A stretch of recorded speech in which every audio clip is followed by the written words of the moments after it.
In late 2017, the Trump administration divulged over 2,800 FBI files related to the 1963 assassination of President John F. Kennedy. This was done in compliance with the 1992 Act that required their release to the public after 25 years. While some are withheld because of information that may have harmed certain persons, what we are allowed to see provides plenty for various historians, Kennedy fans, and conspiracy theorists to gnaw on. However, out of the primarily Kennedy-related files, one in particular sticks out. The file is dated March 12, 1968, and its subject reads, Martin Luther King Jr., A Current Analysis. It was compiled a mere 3 weeks before Dr. King, the Reverend and civil rights activist, was assassinated. The contents are full of apparent FBI findings concerning King's activism, alleged sex acts, and claims that Dr. King belonged to the Communist Party. The man who ordered the file on Dr. King was none other than legendary FBI director and man of notorious repute, J. Edgar Hoover. The conflict between Martin Luther King Jr. and the agents of the FBI is, without a doubt, one of the issues that establishes American heroes as American humans. With its themes of obsessive hatred and government law-breaking, this issue carries over many lessons on rights in America that could well be applied today.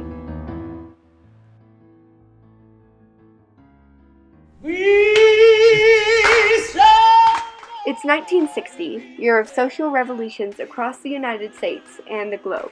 From the Native American occupation of Alcatraz, to Rachel Carson's book about environmental awareness, to the introduction of the hippie movement, America was most certainly changing, becoming aware of the needs of African Americans and women. But in this age of awakening, one man was definitely not thrilled about the social and political advances in modern America. That man was named J. Edgar Hoover, and his decidedly different vision of America was one where everything would be calm and orderly, with gender and racial stations well established, and law governing the nation. That is the reason that Hoover, since his appointment to the Federal Bureau of Investigation in 1924, would become known for breaking laws to dish the dirt on his suspects. His extensive files were filled with personal information of gangsters, lawbreakers, Hollywood stars, and American presidents. Those who were unfortunate enough to be investigated would be blackmailed, wiretapped, or spied upon in various manners, including having the FBI rifle their mail and break into their homes. Hoover's intensity was apparent, as he would have stopped at nothing to amass enough information on his suspects. And in the early 1960s, Hoover was convinced that American communists lay in wait, ready to overthrow his country. If someone broke the law or did something that Hoover disliked, he was inclined to suspect that they were a communist. He believed that he had rooted out another one, Martin Luther King Jr. The trouble had began when the FBI discovered that Dr. King had connections with a white man named Stanley D. Levison, who was purportedly a member of the Communist Party. Hoover suspected that his allegiances would rub off on King. He was even more angered when King said to a reporter, "One of the great problems with the FBI of the South is that the agents are white Southerners." In response, Hoover furiously found out all he could about the agents in Albany, Georgia, where King was. He discovered that 4 out of the 5 were Northern, and, gloating, he ordered that there should be no chance that people would claim that his FBI agents were discriminatory, and had a special agent named Chuck Harding call to schedule an appointment with King. We don't know if King ever got the message, but he never returned the call. Hoover seethed. He felt angered and disrespected by King. He vowed he would find out all he could about him. So even though we face the difficulties of today and tomorrow, I still have a dream. It is a dream deeply rooted in the American dream. I have a dream. The March on Washington and Dr. King's I Have a Dream speech was working wonders for the civil rights movement. With this speech filled with genuine words of hope for a future full of equality and love, King proved yet again that hate cannot drive out hate. Only love can do that. Ironically, an FBI memo from around that time described King as the most dangerous and effective Negro leader in the country. Stanley Levison had severed all ties with the movement because he knew that in order to win, the marchers would need to get President John F. Kennedy on their side. Despite this, Hoover could give Attorney General Robert Kennedy a valid reason to wiretap King, as Hoover had wanted to do for a while. Was this dream King spoke of not the stuff of communism? With the permission of the Attorney General, Hoover could now listen in on King's home telephone and the Southern Christian Leadership Conference telephones. Agents bugged King's office and home, and even his hotels. But King was not a communist, and many statements that he had made proved it to the FBI.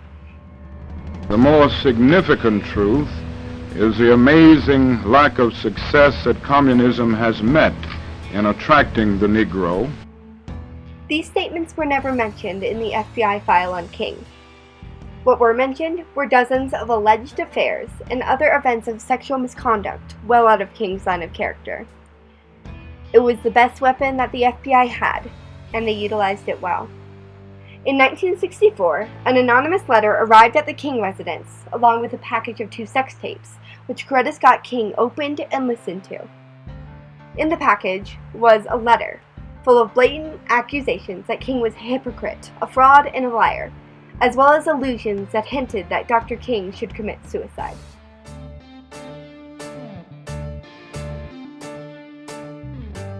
King told a few friends that he thought the FBI had sent the anonymous letter, even though they had tried to make it look like it was written by a black man.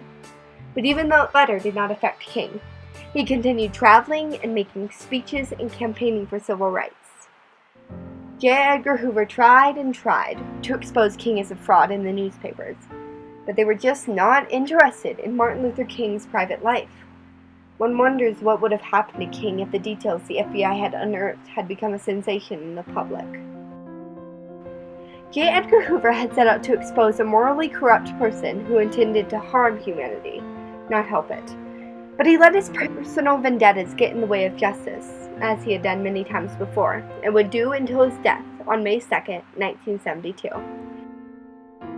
Hoover is not remembered as a hero, but a suspicious and discriminatory man whose efficiency landed him in one of the most impactful positions in America. Martin Luther King Jr., as you probably know, went down in history for all the right reasons. He campaigned for rights for African Americans until he was assassinated on April 4, 1968 by James Earl Ray. And today, with movements such as Black Lives Matter, He for She, and #NeverAgain, we have made great progress in how we think about equality and how we stand up for our rights. We should strive to remember his dream as we move forward now in the present. As for the controversy, neither side has been proven right or wrong. It is deeply saddening that we do not, and may not ever, know the truth about whether Martin Luther King Jr. ever committed marital infidelity, or if J. Edgar Hoover lied. We should hope that they are both judged fairly for their actions one day.